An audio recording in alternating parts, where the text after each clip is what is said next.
Say for instance in the temple or in a project of the temple, then of course the TP has authority. In other words, in this area where they intersect, where the interface, when their life intertwines, and it comes under the area of authority, because it's the temple premise or it's a temple initiative, project, initiative, preaching programs, then of course the TP has its authority. This could be bigger, in some case, could be bigger, it could be smaller.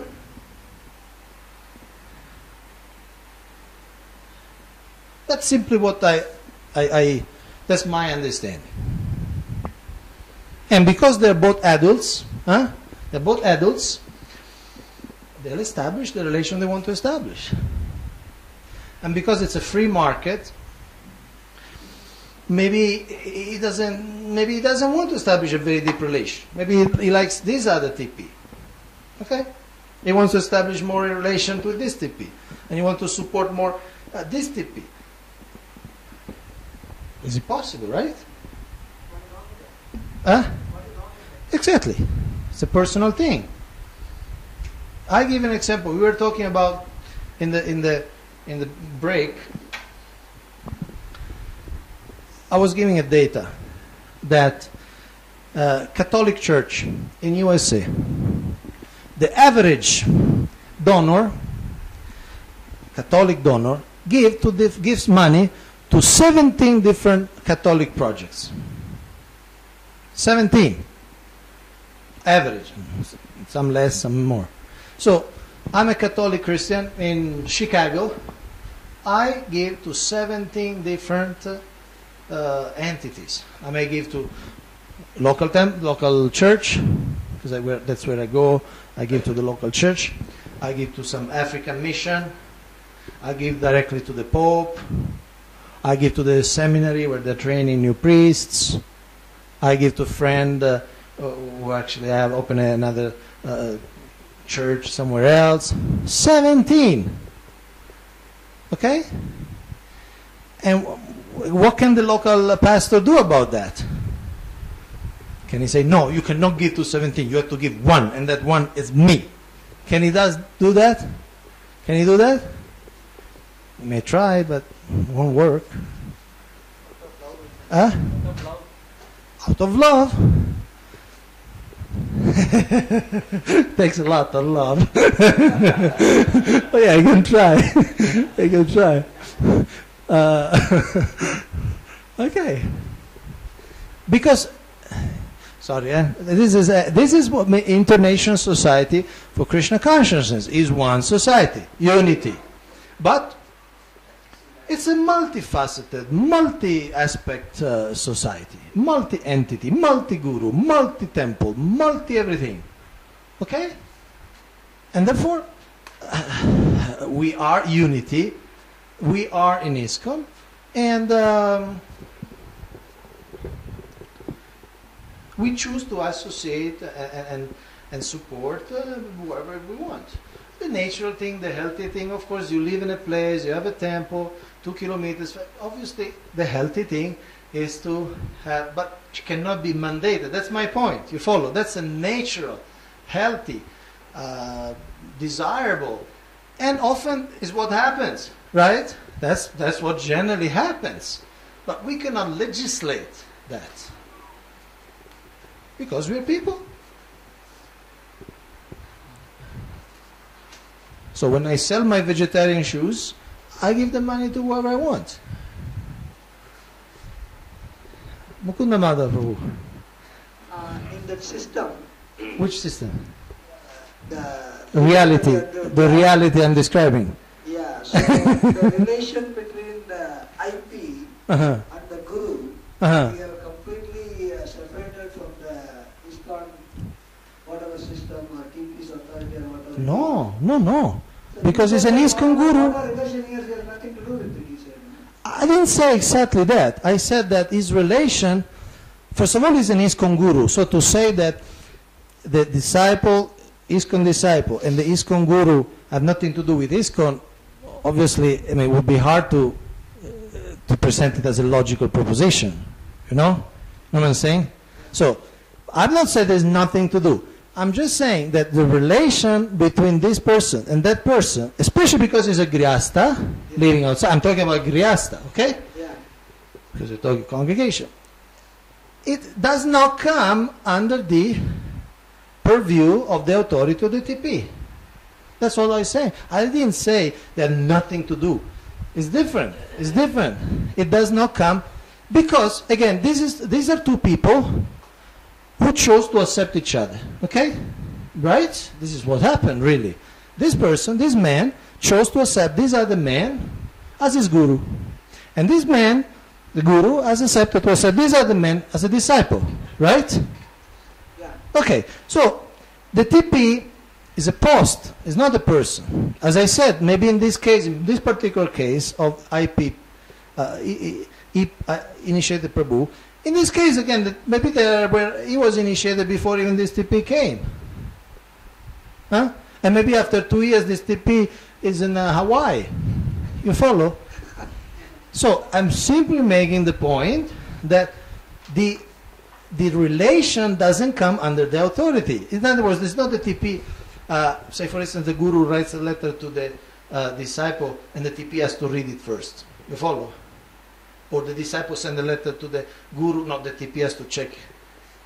I'm just giving practical examples. See, these are one set of things can be justified, but other cases, if the guru can give an instruction contradictory to what the temple manager has, contradictory to what the, suppose temple decided to do a program. Your program? Your program, ISKCON program. One program. One program. Okay. And the guru gives a different program for his disciple, then in the same area where the disciple is living, there are chances that the disciple may tend to take his guru's instruction as the spiritual master's instruction and try to make the temple authorities whatever decision is insignificant, doesn't exist for him. Then there is a possibility that friction between the IP and TP.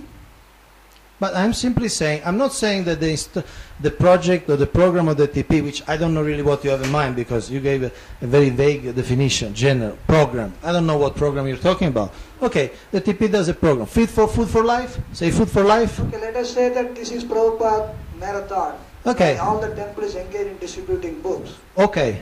Guru says that no, we have something else to do, so this person doesn't get involved with anything to do with book distribution, he does something different, let us say. Okay. So he thinks that because my guru has said, I have to do my spiritual master's instruction. Yes. So in such kind of So what's the problem with that? The problem is the friction will develop between the TP and IP's relation. The friction comes if the TP imagines to have authority over IP. You follow? If the TP imagines, okay, the TP, here is the TP, okay? I'm not trying to make fun, just to graphic. So this is my temple, okay? And I'm at the authority here. And some of you say, okay, the saffron ones are living in my temple, okay? All of you, those saffron ones are living in the temple. The white ones, no. They are having their own business, okay? Huh? I say, same thing. It's a December marathon. I want all the brahmacharis to minimize everything else and go out and distribute books. Fine? So they have the duty to follow. Do we agree? They can say, no, thank you, goodbye. They can do that because they're also human beings. It's not that when you put saffron, like your brain switched off. Okay? Okay. But, okay, these are part of my temple. I say, look, my dear boys, this is a Prabhupada marathon. We concentrate, and we'll also try to involve these white people, the members of our congregation. Okay? So we'll make an announcement. It's Prabhupada marathon. We want everybody to participate. Okay? Okay? But then there is IP, which is sitting there, and his guru has a special project for him.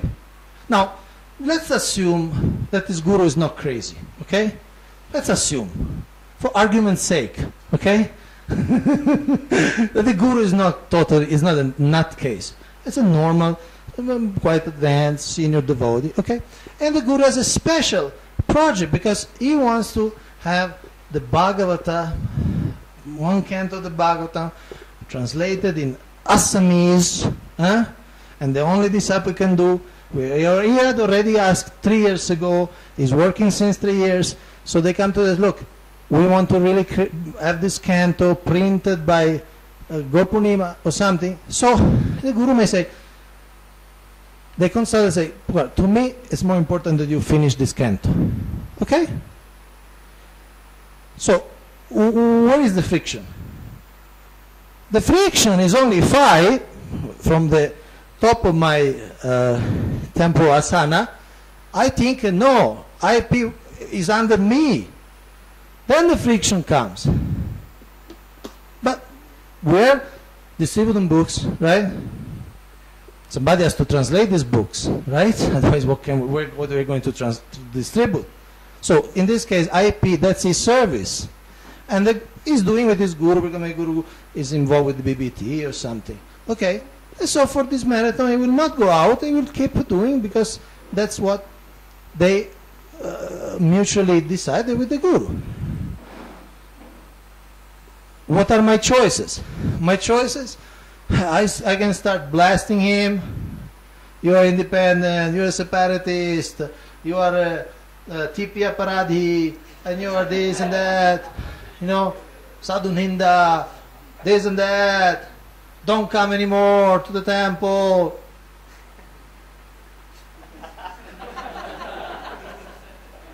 That's my choice. Oh, I understand. Well, we are all in the same mission, obviously, but there is unity in diversity. We're talking about the same Prabhupada books. You distribute it, he translates it, and Hare Krishna. Right? So friction is a psychological condition which depends from assumptions. Okay? I go to another slide. We'll have time more.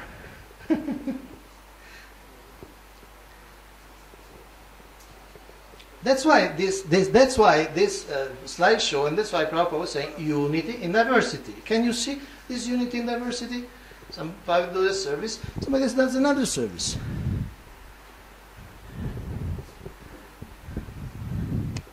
Okay, we have seen this.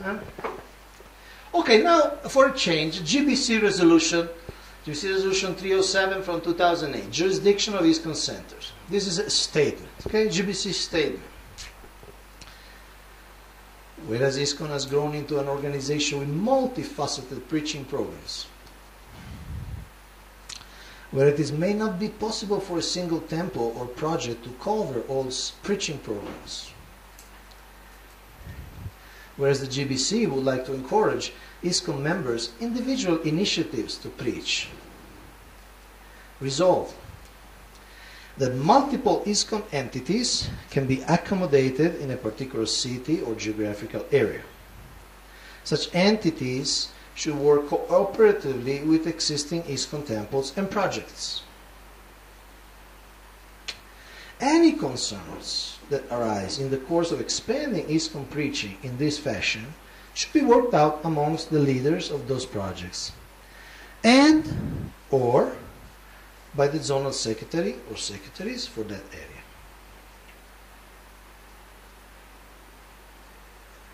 So the GBC, as it says here, wanted to encourage. No, there are many what do you call initiatives in the big cities, 1 crore, 1.5 crore, half crore. It's a big city, millions of people, and there